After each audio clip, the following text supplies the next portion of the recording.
The old staff really didn't want Cam. We're on commit watch, and another Miami Hurricane enters the portal.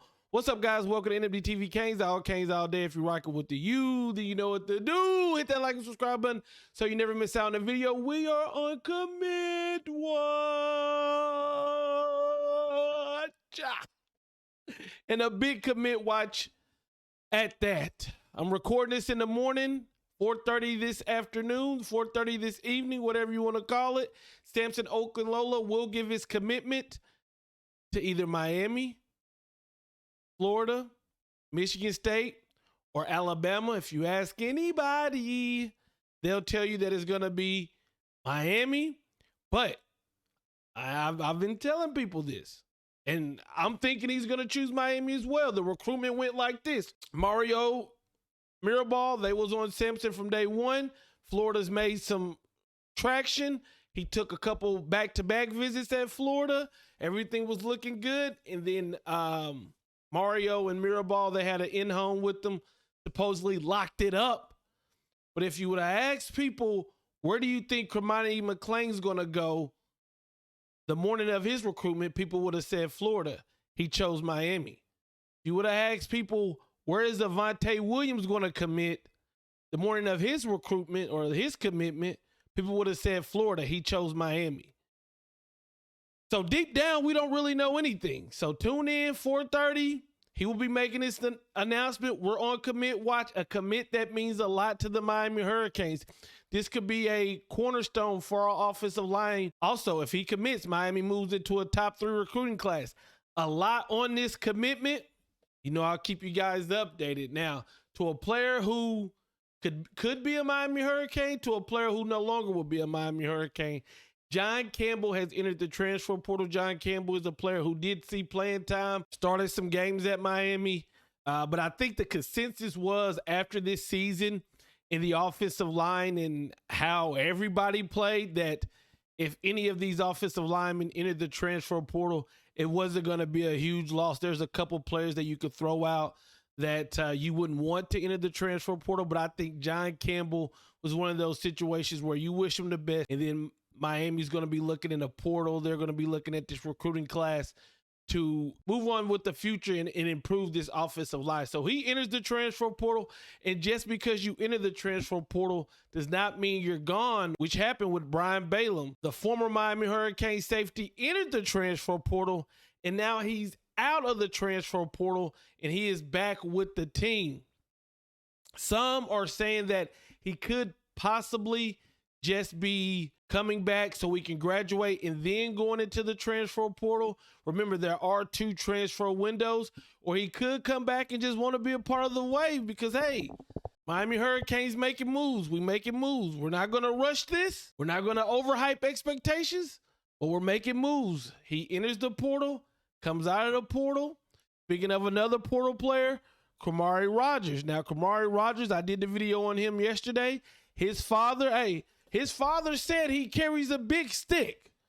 Well, I guess he does, because in one day, Kamari Rogers went from Miami to the transfer portal, and he announced that he will be playing for Mississippi State. Mississippi State is a team that I believe was involved in his recruitment when he decided to come to Miami. We wish him the best. This next news caught me off guard when Barry Jackson tweeted this out.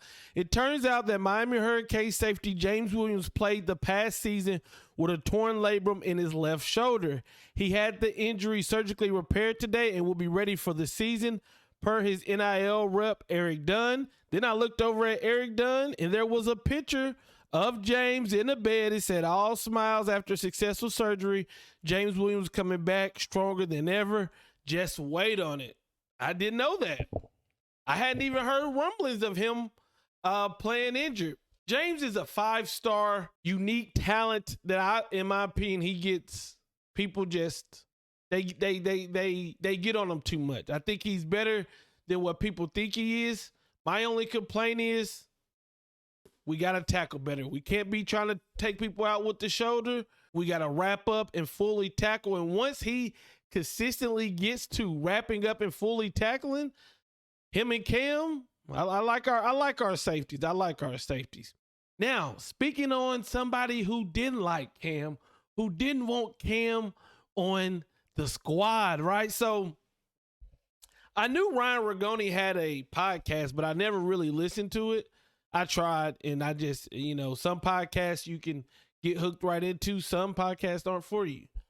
But this clip was sent to me, and it's an interview with Cam Kitchings. Check it out. That's the thing. I was always a Miami guy, but it was at some point Miami ain't want me. It was more like, because to be honest, the only reason I even got the Miami offer was because of Romello and Khalil. Yeah. And Coach DVD, of course, because he like real tight with my family. Mm-hmm. But he was the only one really fighting for him. Like the rest of the coaches, they was like, we don't know about this guy so much. Well, I'm not gonna lie, you could ask a bunch of people like around here.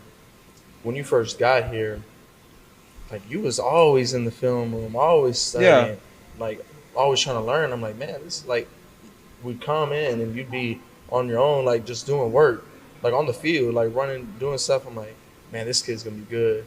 And, obviously they would talk about, safeties and this and that. And I always put you at the top of my list. Like, now I know what a lot of people are thinking. People are thinking I'm gonna come on here and say, well, I can't believe Manny didn't want Cam, or I'm not gonna do that. Whatever happened, happened. But I want to take this time to really show another reason why DVD is so valuable, right? His relationships with these kids, he knows these kids, and he probably can notice things within these kids than some coaches can, right? So if I have a relationship with somebody, I know more than what the tape shows you. I'm always hashtag trust the tape. But imagine you watch somebody's high school tape and you see the type of plays they're making, the interceptions, the fumble recoveries, the plays they're making. But then deep down, you know what they're about. You know they're about working hard. You know they're about the team. You know they're about improvement. You know they're about their community. Then that, to me, takes a player to a whole nother level.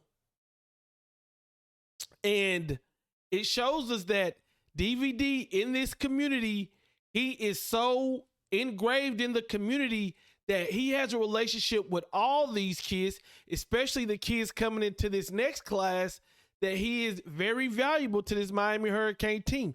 That is something that I don't have to tell you. If you're a diehard Miami Hurricane, that means you watched this whole video. Matter of fact, if you made it to this far in the video, let me get a hashtag DVD in the chat. If you made it this far, I want to see how many people made it this far. Hashtag DVD. But if you've watched this whole video, then you're a diehard fan who knows knows how DVD is valuable to this team. And I don't have to tell you, and I don't have to make a video about it. But oftentimes I get off ranting about this or that. I talk a lot about the negative things rather than talking about the positive things. So people hear this clip and it's easy to go after the old staff and say they almost missed out on Cam. I'm going to look at this clip and say it's another reason that I value DVD on this staff. Let me know what you think, guys. Commit watch. I'm out. Peace.